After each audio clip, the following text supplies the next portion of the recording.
হাসিনা আলেম সমাজকে নিষিদ্ধ করতে চেয়েছিল, কিন্তু ডাক্তার ইউনূস সরকার এসে ছাত্রলীগ নিষিদ্ধ করলো। এই বিষয়ে কিছু বলুন। আরে এটা তো ওখানে বলেছে, আমাকে যদি একদিনের জন্য প্রধানমন্ত্রী করেন, যতগুলো স্টুডেন্টের সংগঠন আছে আমি সব বাতিল করে দিই। আমাদের সমাজে পড়ালেখা নষ্ট হলো, ছেলেরা জিনায় লিপ্ত হলো, তার কারণ হচ্ছে ছাত্র সংগঠন। কথাটা বুঝতে পেরেছেন না পারেন? প্রফেসর ছেলেকে মারতে পাবে না, সংগঠন আছে। তা না হলে একদিকে হসপিটালে রুগী মারা যাচ্ছে, আর এরা ওখানে বসে বসে নাচ করে। কখনো চাইবে তোরা নাচলে লোকটা মেয়েটা বেঁচে যাবে? কথা বলে না? তারা যে এতদিন আন্দোলন করলো, মেয়েটা বেঁচে গেল? বাঁচেনি। বরঞ্চ তোদের চরিত্রের কারণে যতগুলো লোক বিনা চিকিৎসায় মারা গেছে, এটার কারণে। আমাকে যদি একদিনের ভারতের প্রাইম মিনিস্টার করে, চাইনা, ওই জন্যে চাইনা জিনপিং সরকার, ছাত্ররা আন্দোলন করেছিল, তার উপরে বুলডোজার চালিয়ে দিয়েছিল। আন্দোলন চলবে না, খোঁজ নিয়ে দেখুন। আমেরিকা যখন বললে ছাত্রদের উপরে বুলডোজার কেন চালালে, বলে এই এটা আমার দেশের ব্যাপার, নাক গলালে মহাযুদ্ধে পরিণত করে দেবে। আমেরিকা চুপ করে গেল। ছাত্ররা আজও মাথা তুলতে পারেনি। আজকে চাইনা পৃথিবীর 1 নম্বরে তাদের টেকনোলজি, তার কারণ তার দেশে ছাত্র সংগঠন নাই। আজকে আমাদের, আমি বলিনি, মিডিয়া বলছে, দেখবেন একটা ছেলের নাম হচ্ছে, নিউজ 18-এ খবর পড়ে, তার নাম হচ্ছে সুমন। সুমন, আমি সুমন বলছি না, সুমন নয়, ওর নামটা কি, অয়ন, চশমা আছে, আয়ন বলছি আমি আপনাদের সামনে। ওই ছেলেটাই, ওই আয়ন খবর দেখিয়েছিল কোথাকার, যাদবপুর বিশ্ববিদ্যালয়ের হোস্টেলে একটা ছেলে যখন মারা যায়, সে তখন দেখালো, দেখো এইখানকার হোস্টেলের বাথরুমে, সেখানকার বাথরুমে পাওয়া গেছে মদের বোতল, নিরোধ, সেখানে সেক্সের ট্যাবলেট পাওয়া গেছে। আমি ইয়াসিন চ্যালেঞ্জ ছুড়ে গেলাম, শুধু এই মাদ্রাসা নয়, গোটা 24 পরগনার একটা মাদ্রাসার পায়খানা বাথরুম থেকে নিরোধ তো দূরের কথা, আপনার বিড়ি সিগারেটের একটা প্যাকেট বার করে দেখাও ছাত্রদের কাছ থেকে। আমরা ছাত্রদিকে আদর্শ দিই, জিনা থেকে দূরে থাকো, হারাম জিনিস থেকে দূরে থাকো। আমরা ছাত্রদিকে অর্ডার দিই, ওয়ালা তাকরাবুজ জিনা ইন্নাহু কানা ফাহিশা ওয়া সা সাবিলা। ব্যভিচার করা তো দূরের কথা, যে রাস্তায় ব্যভিচার হয় সে রাস্তার ধারে পাশে যাতায়াত করো না। কলকাতার প্রশাসন বাবুরা বললে গোটাটায় সিসি ক্যামেরায় মুড়বো। হারামখোররা আন্দোলনে নামলো, ছাত্ররা কেন? সিসি ক্যামেরা লাগানো যাবে না, তাহলে তারা জিনা করতে পাবে না, মদ খেতে পাবে না, নাচ গানা করতে পাবে না। আরে ওই হোস্টেলের পেছনের বস্তির লোকরা বলেছে, মেয়েরা সাক্ষী দিয়েছে, আমাদের মেয়ের বিয়ে ঠিক হলে ওরা ওখান থেকে টন কাটে, দিদি আমরা থাকতে আবার কোথায় মেয়ের বিয়ে ঠিক করছেন। এটা করেছে স্টুডেন্টরা। ওদের উপরে বুলডোজার চালানো দরকার, ওই ছাত্রগুলোকে সঙ্গে সঙ্গে বুলডোজার দিয়ে গুঁড়িয়ে দেওয়া দরকার। এরা আদর্শবান নয়। কেন আমাদের তো জিলাপি হুজুর আর গুটকা খোররা আছে জান্নাতে দিবাল্লে, দোয়া করে জান্নাতে। 3 বোতল মদ খেয়ে মরে গেছে বলে অসুবিধা নাই, হুজুরকে দাওয়াত দে, হুজুর দোয়া করেন, আল্লাহ তুমি আগে জান্নাতে দাও, আল্লাহ তুমি আগে শহীদের মারো বিরহমাতিকা। হবে 3 বোতল মদ খেয়ে জান্নাত। তাহলে নূহ নবীর বিবি কি অপরাধ করলো? লুত নবীর বিবি কি অপরাধ করলো? আল্লাহ নবীজি চাচা জান কি অপরাধ করলো? আল্লাহ দোয়া ঘুরিয়ে দিয়েছেন। নূহ নবী নৌকার উপরে দোয়া করছে, লা আসিমাল ইয়াউমা মিন আমরিল্লাহ, এটা আমার সন্তান ওরসজাত পুত্র, আল্লাহ তুমি একে রক্ষা করো। আল্লাহ বললেন লামিনাল খাসিরিন, হাত নামাও। দোয়া করতে পাবে না যে আমাকে মানেনি, আমার নবীকে মানেনি, আমার দ্বীনকে মানেনি। আজকে ভারতবর্ষের মুসলমান 30 কোটি মুসলমানের মধ্যে 10 কোটি মুসলমান ঈমান হারা হয়ে আছে।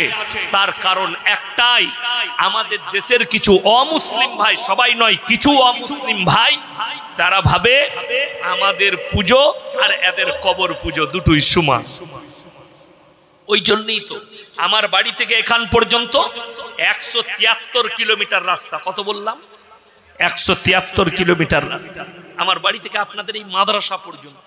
173 এখানে হাজী সাহেব যারা আছে জিজ্ঞেস করুন, মক্কা থেকে মদিনা 430 থেকে 470 কিলোমিটার রাস্তা, একটা মাজার নাই। আমার বাড়ি থেকে 173 কিলোমিটার, 173,000-এর বেশি মাজার আছে। আপনি বলুন তো, কলকাতার যেটা সাঁতরাগাছি যাচ্ছে হাইওয়ে ধরার জন্য, ওই রোডটা কত সালে তৈরি হয়েছে? শেরশাহর আমলে। কার আমলে বললাম? শেরশাহর আমলে। কিন্তু অবাক হবেন, রোডের মধ্যেখানেই মাজার আছে। ঠিক বললাম না ভুল বললাম? কেন আছে?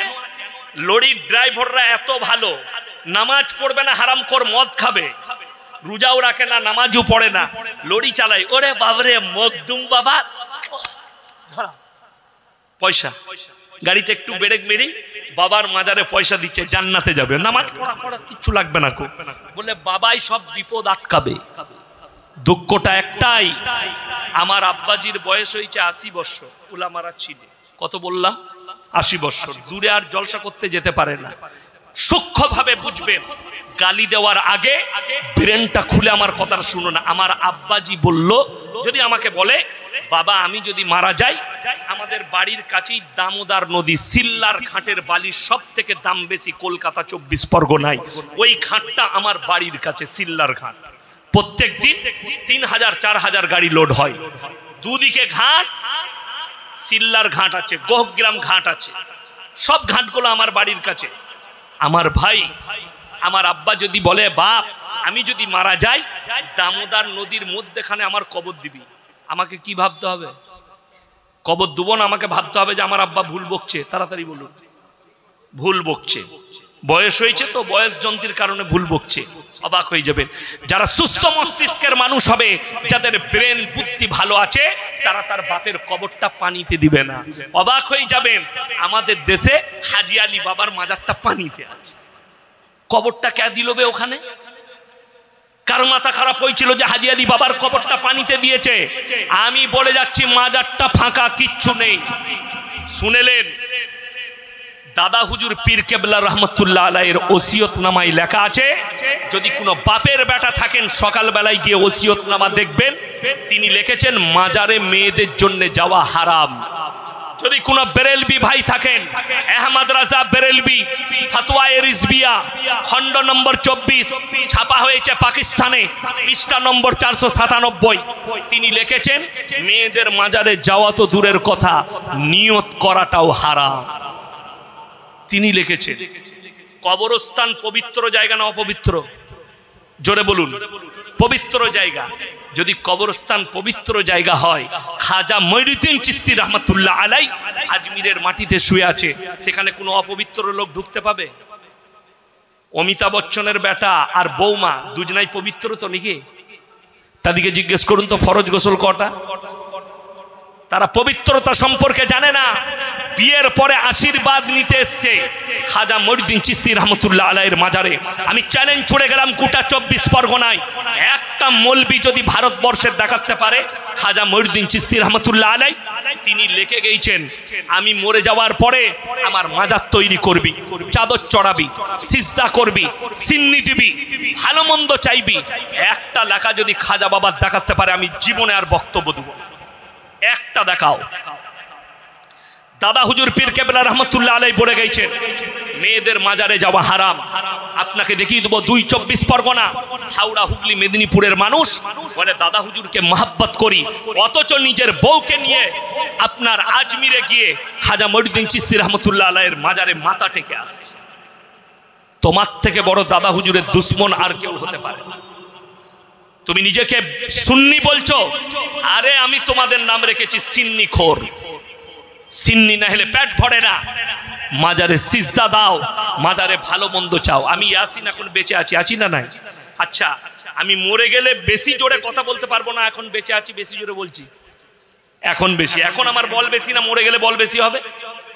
কিন্তু আমাদের দেশে গুটকাখোর জিলাপি হুজুরা বলছে পীর সাহেব মরে গেছে, মরার আগে চলতে পারতো না, কিন্তু মরে গেছে বলছে পাওয়ার বেড়ে গেছে। যা বুঝে কর, মরার আগে সে চলতে পারছে না। এখন আমার আব্বার পায়ে খুব অসুবিধা, অসুবিধা মানে চলার অসুবিধা, তার মধ্যেখানে পাটা একটু চিরিকফাট হয়েছিল পড়ে গিয়ে মাদ্রাসাতে, তো খুব ধীরে ধীরে এখন ধরে পেশাবখানায় নিয়ে যায়, ধরে গাড়িতে চাপাই, সঙ্গে একটা লোক থাকে জলসায় গেলে ধরে নিয়ে যায়। তো আমার আব্বা মরে গেলে তখন পাপটা আরো বেড়ে যাবে। কষ্টর বিষয়। আপনাদের 24 পরগনার বক্তা, আমি তাকে চিনি না, আমার থেকে অনেক জুনিয়র, হুগলিতে বায়ান করছে, আমি শুনছি শুয়ে শুয়ে। তারপরে স্টেজে গেলাম, তাকে জিজ্ঞেস করলাম, তখন বুঝতে পারলাম এটা পড়া মৌলবি নয়, এটা মোবাইলের মৌলবি, মানে শুনে বক্তব্যর মৌলবি। কি বায়ান করছে শুনেলেন? কোরআন বিরোধী, ইসলাম বিরোধী, রসুল বিরোধী বায়ান। 24 পরগনার ছেলে, অল্প বয়সী ছেলে বায়ান করছে। আমার ভাইয়েরা মায়েরা মনে নাম, বড় পীর আব্দুল কাদের জিলানী রহমাতুল্লাহ আলাইহি, তিনি দস্তরখানে খানা খেতে বসেছেন। তিনার দস্তরখানে দেশি মুরগি দিয়ে মুরিদরা ভাত দিয়েছেন, ভাত খাচ্ছেন দেশি মুরগি দিয়ে। তেনার একজন মুরিদ বললেন, বাবা আপনি যে দেশি মুরগিটা খাচ্ছেন, একটা প্রাণ মেরে কেন আপনি খাচ্ছেন? খাজা বাবা বললেন, বাবা আমি যে মুরগিটা খাচ্ছি, এটাই আমি খাওয়ার পরে জীবিত করার ক্ষমতা রাখি। জোরে বলুন নাউজুবিল্লাহ, আরে জোরে বলুন নাউজুবিল্লাহ, নেকি পাবে। এই যে তহমতটা, এই মাদ্রাসার যতজন বুখারি পড়াই, মিশকাত পড়াই, দওরা পড়াই, হাদিস পড়াই, সকলকে আমি বললাম একটা খালি হাদিস আমাকে স্টেজে দেখিয়ে দেন যে নবীজি সাল্লাল্লাহু আলাইহি সাল্লাম তিনি খাসি খেয়েছেন, ছাগলের মাংস খেয়েছেন, ছাগলকে জীবিত করেছেন। দুম্বা খেয়েছেন, দুম্বাকে জীবিত করেছেন। উটের মাংস খেয়েছেন, উটকে জীবিত করেছেন। একটা হাদিস দেখিয়ে দাও, আমি আর জীবনে বক্তব্য দেব না। রাসূল সাল্লাল্লাহু আলাইহি সাল্লামের মর্যাদা বেশি না বড় পীরের বাবা? জোরে বলুন।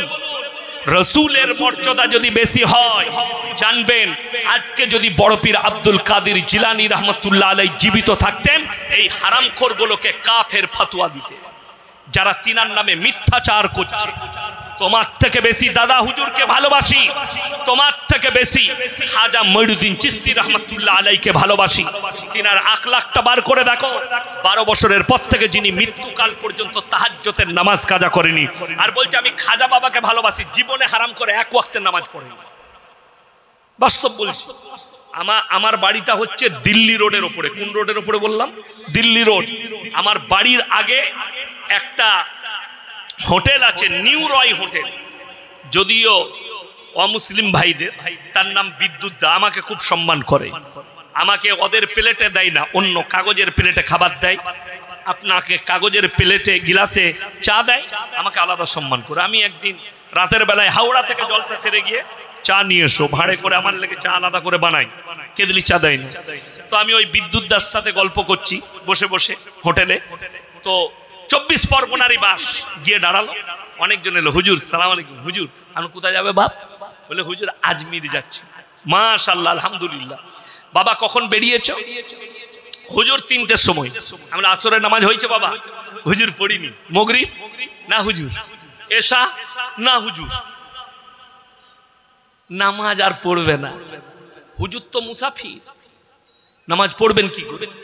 আমি একটাই কথা বলেছি, দুজনকে পাশে বসিয়ে বললাম তোমাদিকে লোকাল চা দিবে, আমার চাটা খাও। আমি বললাম এদিকে 2টো চা দিবে। তাদের একটু দাড়ি ফাড়ি ছিল। আমি বললাম বাবা আমার জলসা শুনেন? বলে জি খুব শুনি। আপনি খুব কড়া কথা বলেন, গায়ে লাগে। আমি বললাম যার গায়ে গু লেগে থাকবে তার গায়ে লাগবে, আমি তো ধুই, আমি তো পরিষ্কার করা মাল, লাগবে তোমার গায়ে। আমি বললাম শুনেন, 5 ওয়াক্তের নামাজ ফরজ না ফরজ নয়? সকলে বলুন ফরজ। কেউ যদি জেনে শুনে নামাজ ছাড়ে গুনাহে কবিরা হবে না? হবে না? গুনাহ হবে না? হবে না? বড় গুনাহ না গুনাহ নয়? বড় কষ্টের বিষয়। আমি বললাম বাবা তোমরা নামাজ পড়ছো না 1 ওয়াক্তের, তুমি বলছো খাজা বাবাকে ভালোবাসি।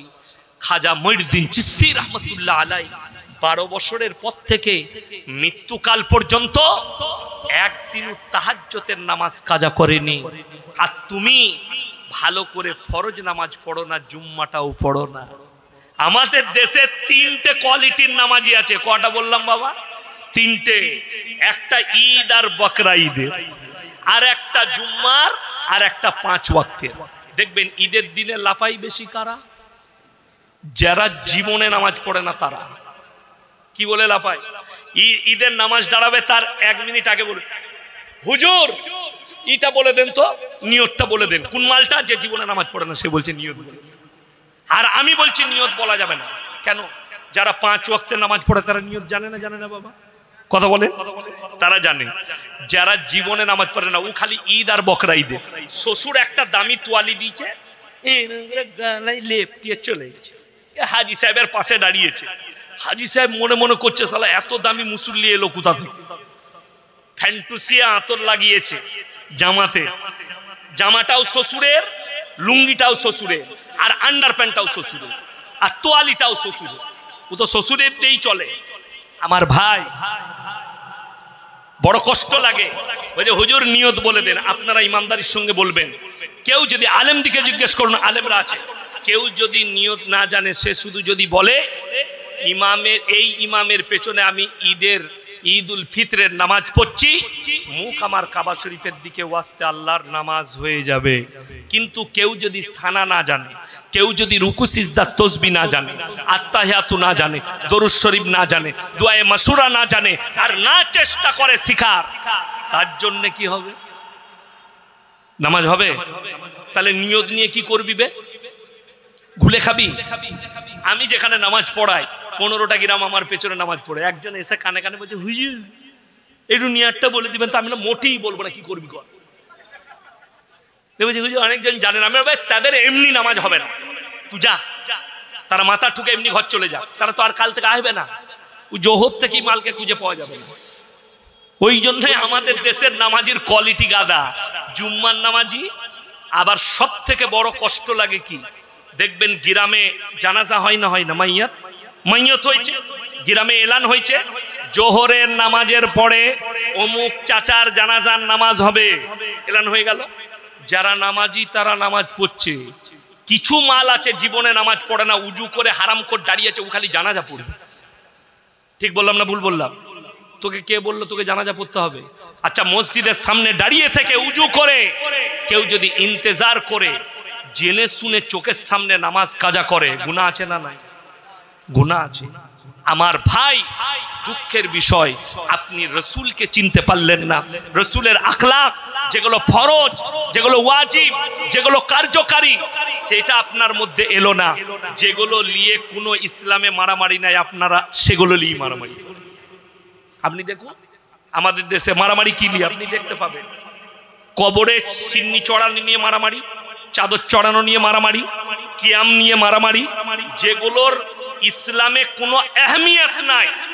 আর অথচ যেটার আহমিয়ত আছে, আমার রসুল বলেছেন যার নামাজ নাই তার ইসলাম নেই।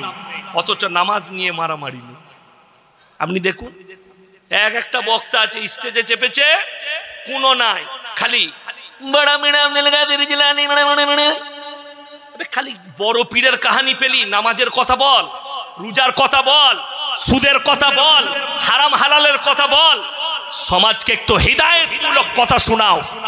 বাপ দাদর গল্প শুনিয়ে সমাজ শেষ হয়ে গেল। আর আমাদের দেশের লোক কি ভালোবাসে বলুন তো? সুর। হুজুর সুর করে বক্তব্য দিবে, বুঝলেন? মেয়েরা বলে কি সুরলো, হুজুর 3 কিলোমিটার টানছে, বুঝলি কি? বলে কিছু বুঝি নাই, হুজুরের সুরটা ভালো ছিল। দেশ সমাজটা শেষ হয়ে গেল, সমাজে কিচ্ছু পেল না কল্যাণ। আজকে বলে দিই, বেঈমান কাফেররা আপনার মাথা চড়ে বসেছে। তার কারণ একটাই, আমরা আমাদের সমাজকে দ্বীনি শিক্ষা দিতে পারি। তাদেরকে দ্বীনি শিক্ষা দেয়নি, তাদেরকে হারাম হালালটা বুঝাইনি। আমি গুজরাট থেকে প্রোগ্রাম করে শতাব্দী এক্সপ্রেসে আসছি, আমার পাশে সিটে একজন সাধু বসেছে, বড় বড় চুল, অমুসলিম ভাই। আমাকে বলছে কাহা জানা है? আমরা মুম্বাই। বলছে मैं भी जा रहा हूँ, आप भी जा रहे हैं हाजी अली बाबा के मजार पे। मैं जाता हूँ तो हमारे दिल में चैन और सुकून आता है, बड़ी मजादार जगह है। আমাকে বলছে आप भी जा रहे? हमने नहीं, जिसका अल्लाह नहीं है उसका हाजी अली बाबा मजार है, मेरा अल्लाह है, मेरा मजार नहीं है।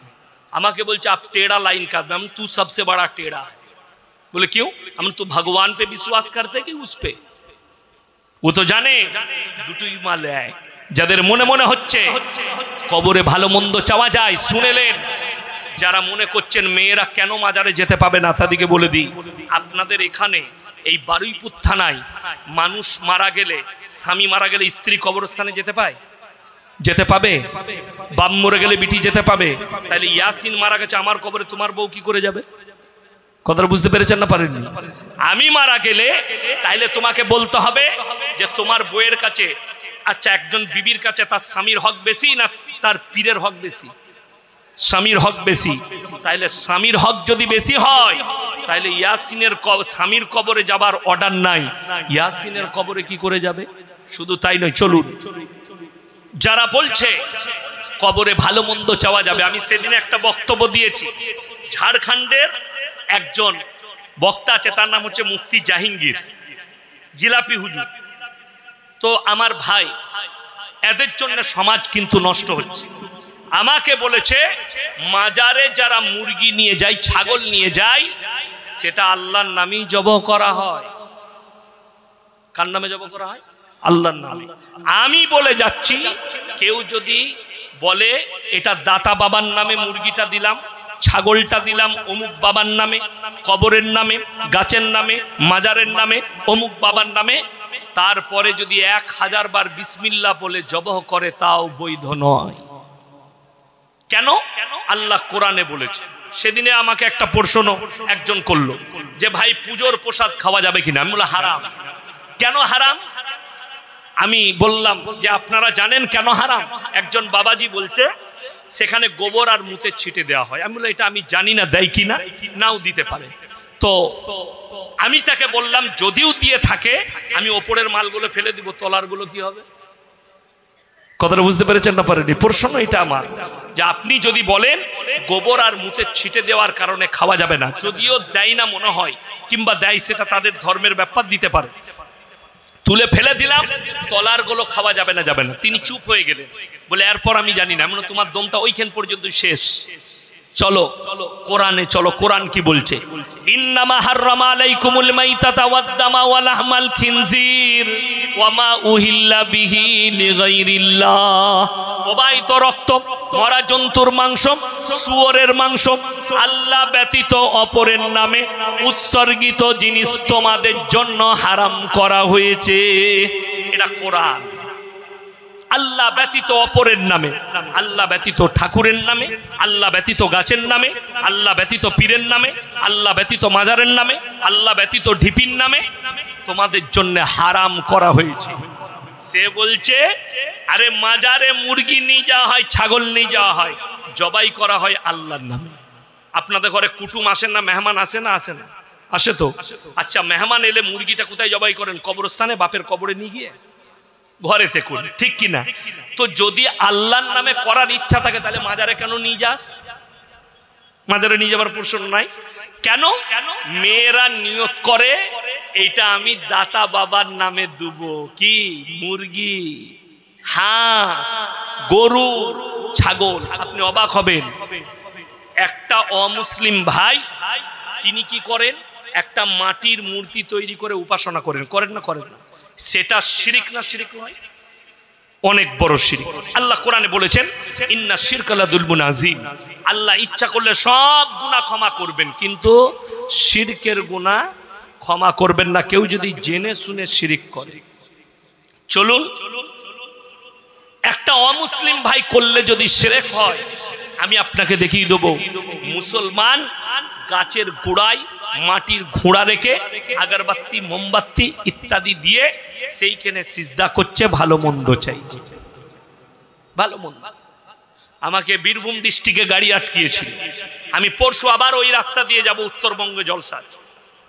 কি বলছে, গাড়িটা দাঁড় করালাম, বলে এইদিকে এসো। 10-12টা ছেলে। কি হয়েছে বাপ? বলে হুজুর ওরস করবো, চাঁদা লাগবে। আমরা দুবো। ওরসে কি কি হয় বাপ? বলে হুজুর অনেক মেহমান আসবে, তাদেরকে আমরা তাবাররুক খাওয়াবো। আর কি হয়? বললে বিহার, উড়িষ্যা, অনেক জায়গা থেকে মানুষ আসবে, তারা যা চাই তাদের মনের বাসনা কামনা পূরণ হয়, যা চাইবে তাই পাবে। আমরা পাবে তো? আমরা তাহলে তোরা কেন রাস্তায় গাড়ি চাঁদা করছিস? মাজারে যা গিয়ে বল বাবা ওরস করবো, টাকা দাও। কষ্টটা কোথায় জানেন? দুঃখটা কোথায় লাগে? আপনি বোম্বেতে যারা গিয়েছেন তারা জানে, হাজি আলী বাবার মাজারে আপনি রোডের ওপরে দেখতে পাবেন সমুদ্রের কিনারায় পার্কিং আছে, পুলিশে পার্কিং লাই, BMW, মার্সিডিজ, ওজি, দামি দামি গাড়ি দাঁড় করাচ্ছে, দাঁড় করিয়ে মাজারে ঢুকছে, চাদর কিনছে 2000 5000 বাবার মাজারে চাদর চাপিয়ে, বাবা हमको बच्चा दे दो, বাবা हमारा कारोबार में बरकत दो, বাবা हमारा पैसा में बरकत दो। ওরা সব চাইছে কবরে। যখন বেরিয়ে আসছে দুদিকে ভিখারি বসে আছে, আল্লাহ কে নাম পে দে দে, আল্লাহ কে নাম। কেন? এই ভিখারিটাও জানে মাজারে মাল নাই, আছে তোর পকেটে। কথাটা বুঝতে পারেননি? এইখানে যে টাকা চাইছিল কার কাছে চেয়েছে? আমার হারুন ভাই বললে, আল্লাহ এই মাদ্রাসাটা চালাতে হবে, তুমি ওপর থেকে টাকা ফেলে দে, এরকম বললে? পাগল, আমি ইয়াসিনু জানি আল্লাহ আপনাদিকে সম্পদ দিয়েছে। কে দিয়েছে? আল্লাহ। তো আপনার কাছে আমাকে মাদ্রাসার জন্য টাকাটা আপনার পকেটে আছে, আল্লাহ আপনার পকেটে রেখেছে, ঠিক কিনা? চাইতে কোথায় হবে? আপনার কাছে। আর এখানে যদি কেউ মরে যায় তাকে যদি বলি টাকা দে, টাকা দিবে? পাগল। এরপর যারা বলছেন কবরে চাওয়া যাবে না, শুনেলেন কেন চাওয়া যাবে না? কোরআন 17 পারা শেষ পৃষ্ঠা শেষ রুকু, ইয়া আইয়ুহান নাসু যুরিবা মাসালুন ফাসতামিউ লা ইন্নাল্লাযীনা তাদউনা মিন দুনিল্লাহি লা ইয়াখলুকু দুবাবান ওয়ালা বিসতামাউ লা ওয়া ইয়াসলুবুহুমুদ দুবাবু শাইয়ান লা ইয়াস্তানকিদুহু মিন। হে বিশ্বের মানুষ শোনো, তোমরা যাদেরকে ভালো মন্দের মালিক মনে করছো, যাদের কাছে তোমরা ভালো মন্দ চাইছো, তাদেরকে জিজ্ঞেস করো, তারা একটা মাছি পর্যন্ত সৃষ্টি করতে পারে না। মাছি সৃষ্টি তো দূরের কথা, মাছি যদি তাদের কাছ থেকে কোনো জিনিস ছিনিয়ে নিয়ে যায়, সেটা উদ্ধার করার মতো ক্ষমতা নেই। তারা হচ্ছে শক্তিহীন আর আল্লাহ হচ্ছেন শক্তিশালী। আমি যখন ছোট ছেলে তখনও দেখেছি, এখনো গাছটা আছে আমাদের এলাকায়। আমার আব্বাও দেখেছেন ছোটবেলায় একটা বুড়ো তেঁতুলের গাছ। পাড়ার যারই বিয়ে হতো, ছেলের হোক মেয়ের হোক, খানা রান্না হলে প্রথম খাবারটা দাদিরা নানিরা, মানে বাড়ির যারা বয়স্ক মহিলা, তারা প্লেটে করে সেখানে দিয়ে আসতো। কেন? কে খাবে? বলে ওই গাছতলায় বুড়ো পীর সাহেব আছে, ও রেখে দিয়ে চলে এলো। খাচ্ছে কে? কুকুরে। কথা বলে না? আচ্ছা, মানুষ মারা গেলে খায়? দাদি দিয়েছে। আমাদের সমাজটা তো শেষ হলো হাদিসুন নিসাই, মেয়েদের হাদিস, অর্ধেক শেষ করে দিলে আড়াই। আপনি তো মৌলবীর থেকে বেশি মানেন আপনার বউকে। আর কিয়ামতের আলামতের মধ্যে একটা আলামত হচ্ছে, তোমরা বুঝতে পারবে যখন স্বামীরা বিবির গোলামি করবে, ছেলেরা বিবির গোলামি করবে, এটা জানবে কিয়ামতের একটা বড় আলামত। আমার ভাই, আপনাদিকে অনুরোধ করে বলে যাচ্ছি, নারীদের খপ্পরে পড়বেন। মুর্শিদাবাদের একটা ছেলে ফোন করে বলছে, হুজুর আমাবস্যার রাতে কি বিয়ে করা যাবে? আমি বললাম মোটেই করবি না, কালো ছেলে হবে। কি বলবো? কোরআনে হাদিসে কোথাও না। মেয়েদের ফতোয়া শুনলে আপনি অবাক হয়ে যাবেন। এই মাদ্রাসার মুহাদ্দিস সাহেব কোথায় আছেন জানি না, যারা হাদিস পড়ে সব বসে আছে মৌলবীরা। মেয়েদের হাদিস হচ্ছে বিয়ে দিন ঠিক হলে ডিম দেয়া যাবে না। কেন? বলে বিয়ে ভেঙে যাবে। আমি বললাম হ্যালো, ডিমের পাওয়ার এত কি করে হলো? ডিমে কখনো বিয়ে ভাঙে? সিদ্ধ ডিম দিতে নাই। বলছে জিলেবি, বলে জিলেবি দিও না বিয়ে শাদী হলে। কেন? প্যাঁচ লেগে যাবে। জিলেবিতে প্যাঁচ দিয়ে আছে। আমি বললাম জিলেবি বিয়েতে দিলে যদি প্যাঁচ লাগে, যে জিলেবি ছাঁকছে তার বেটা বিটি তো জীবনে বিয়ে হবে না, সে তো প্যাঁচ মেরিয়ে গেছে। হবে? কার হাদিস? খালার আর দাদির হাদিস। আমাদিকে দুটো কাজে আপনারা রেখেছেন। কটা বললাম? দুটো, হলে আর মোলে। হইছে হুজুর কানে আজান দিতে হবে, আমরা তালবিলিমকে পাঠাই, যা আজানটা দিয়াই। মরেছে হুজুর জানাজা পড়তে হবে, বাকি বাকি আমরা সব বুঝে নেব। আমাদের দেশে কি চালু আছে? মানুষ মরে গেলে 3 দিনে 4 দিন সাতার ফাইদা, ঘাটে উঠা, নফু, 40-এ দিয়ে মিলা। বাপের ইসালে সওয়াব 40 দিনে করছে, বিরাট খানা। যাকে তাকে বলেনি, নেতা, মন্ত্রী, চাচা, ফুপু, ফুপা, বুনাই, জামাই, বিয়াই, এমন ভাবে দাওয়াত দিচ্ছে মনে হচ্ছে ওর বাপের বিয়ে। আমি বলে যাচ্ছি, 40 দিনই মিলাদ করতে হবে, এর থেকে বড় বেদাত আর কিছু নেই। যদি কোনো মৌলবি বলতে পারে এখানে যে না 40 দিনই মিলাদ করতে হবে, আমি জীবন আর সমাজের বুকে বক্তব্য দেব না। কোন মৌলবি যদি প্রমাণ করায় মানুষ মরে যাওয়ার পরে 3 দিনে পালন করবে, 4 দিনে পালন করবে, আরে আমাদের দেশে, আমি আমার বর্তমান জেলার কথা বলছি, লোক মরে গেলে তার বাড়ির গরু নিয়ে এসে জবাই করে এরা খানা করে খায়। অথচ যদি বলেন রসুলের হাদিস কি আছে, আল্লাহ নবী সাল্লাল্লাহু আলাইহি সাল্লাম বললেন যে বাড়িতে মাইয়াত হবে 3 দিন তার বাড়িতে চুলা জ্বলতে দিও না, এটা প্রতিবেশীর হক। তার বাড়িতে যেন 3 দিন চুলা না জ্বলে, প্রতিবেশীর লোক খাওয়াবে। আর আমাদের দেশে গরু জবাই করে খাওয়াবে। আমার এক আত্মীয় মারা গিয়েছিল, তো আমি গিয়ে, আমার পাশে বসে আছে, তার গাড়ি সেই মাত্র মারা গেছে তার বাপ, আমি নিয়ে গেছি, কাঁধে হাত দিয়ে আছি। আমার ভাই কেঁদো না, আল্লাহ সবাইকে নিবে। আর একজন পাড়ার লোক এসে বলছে তোদের ওই বড় হেলেটা চালিয়ে দিলাম, চাষের হেলে জবাই করতেছি কিবে? বলে হ্যাঁ খাবে তো, সে ডিজাইন আলাদা, খানা তো খানা। আমার আত্মীয় হয়, আমার মাদ্রাসার শিক্ষকরাও গিয়েছিল জানাজা পড়তে, কি বুঝলেন, 10-15টা শিক্ষক গাড়ি নিয়ে গেছে। এরপর সন্ধ্যের পরে খানা খাওয়াচ্ছে অনেক দূর, তারা কি করবে? আমি বললাম ভাই আপনারাও খানা খেয়ে, গোটা যত আত্মীয় স্বজন এলো তাদেরকে আলু গোশে খাওয়াইছে। কি গোশ? আলু আর গোশ একসঙ্গে রান্না করে খাওয়াইছে।